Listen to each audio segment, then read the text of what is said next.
Hi y'all, my name is Michelle, and my topic today is if we are living in a feminist world. Being a strong feminist, I wholeheartedly believe that feminism has been such a huge impact on not only to me, but every woman all over the world. Not only is it a large factor on women's rights, such as having the ability to vote and to hold public offices, but it has also given many women the confidence to share their voices on how to be treated equally among men. There has been many conflicts on the path of achieving equality among both genders, thanks to the conservative, closed-minded individuals who seek females to conform to gender stereotypes. However, I hope that this video will help you become better, if not more informed on the topic of feminism and why it has such a huge impact on women all over the world. Well, what exactly is feminism? Feminism, as stated from Google, is the support of women's rights on the basis of equality among all sexes. To explain it as if you're 5, it is being treated the same, no matter the gender. However, let's not get confused feminists with feminazis. Although feminazis share the same ideals as the feminists, they are more extreme radicalists, shining a negative light on what a feminist actually is. Don't be a feminazi. People use feminism in their everyday life, whether it comes to living in a household, doing your job at your workplace, or simply fighting whoever gets the custody of the children in a divorce. Just kidding. Not really. So, are we living in a feminist world? Well, to answer that question, let's take a look at some of the major history points for the achievements of gender equality from all over the world. Let's break it down a little. In the early ages, women were typically the ones who took care of the children and cooked food while the men went out to hunt. These traits are passed down through generations. In modern days, they are housewives, cleaning the house, cooking food, and taking care of the children while the men go to work. However, women became more and more involved in the workforce. As centuries passed, women made up of vastly of the population of workers. Who can we thank for? Feminism. Women found to themselves that when workers were in demand, they took up the opportunity to provide for the family, despite them being generally a stay-at-home wife. Women of color who were already working were joined by women out of the household, greatly impacting the economy. This does, however, come to major conflicts between the genders, such as facing workplace sexual harassment or blatant discrimination. Although the Equal Rights Amendment, written by Alice Paul, failed to be ratified in the first attempt, it did spark the question of the role of women and how they should be treated. What does feminism have to do with this? Well, it gave women the idea that they are just as equally as capable of working at a job and providing for their family as men. That women too could be breadwinners and the man of the household. How is this a feminist world? Oh yeah. You know how men usually work and provide for his family? Well, they're more likely to get screwed in custody hearings. Women are generally more likely to receive full custody, aside from joint custody with mutual agreement, due to them being seen as a better care provider for their children.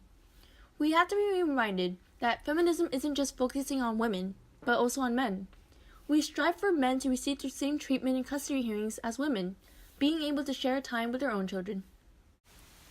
Women are constantly pushing for birth control to be recognized as an important decision-making that shouldn't be decided by the government. We can duly thank them for pushing for contraception coverage as part of the benefits of the Affordable Care Act when electing Barack Obama as our president. The female anatomy should not be controlled by our government, as we should be able to choose what we want to do with our own bodies. As they say, my body, my choice. It's a wonder why there's so many brands of birth control out there for the ladies, but condoms for men? Oh please. Men in government positions shouldn't decide whether or not women should keep their babies. Looking at you, Mike Pence. Feminism fights for this. They share the idea that women should have the power to decide what to do with their own reproductive rights.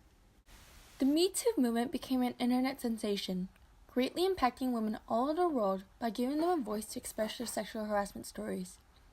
Although we lost our Supreme Court seat to an accused rapist, we should not be discouraged, but rather more determined in replacing our government with more people who will fight for us.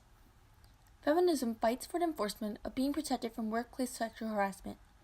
It's too often that women are subject to being victims of sexual violence. Whether it be walking down the street and being catcalled, working, or being in an abusive relationship. We fight hard for our encounters to be recognized as something to be taken seriously of, instead of being brushed off as us being attention-seeking whores.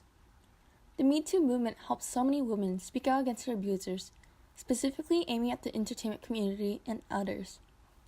Harvey Weinstein was simultaneously destroyed in both career and reputation, bringing bouts of justice to the women who kept quiet about their stories. After the movement began, many young girls and women spoke out against Larry Nassar, who was soon revealed to be a serial child molester and was brought down against all of the strong women who spoke against him. Women shared their own stories on social media, bringing the deserved attention that they never received. No longer silenced, women and men can share their own experiences. And although they may face backlash, there will always be an immense support from the feminism community. Women's voices are needed more than ever to speak out against sexual harassment. It's just a matter of time before people can accept that these types of crimes do happen and that they are real. But let's not forget that another movement emerged as a result of the Me Too movement.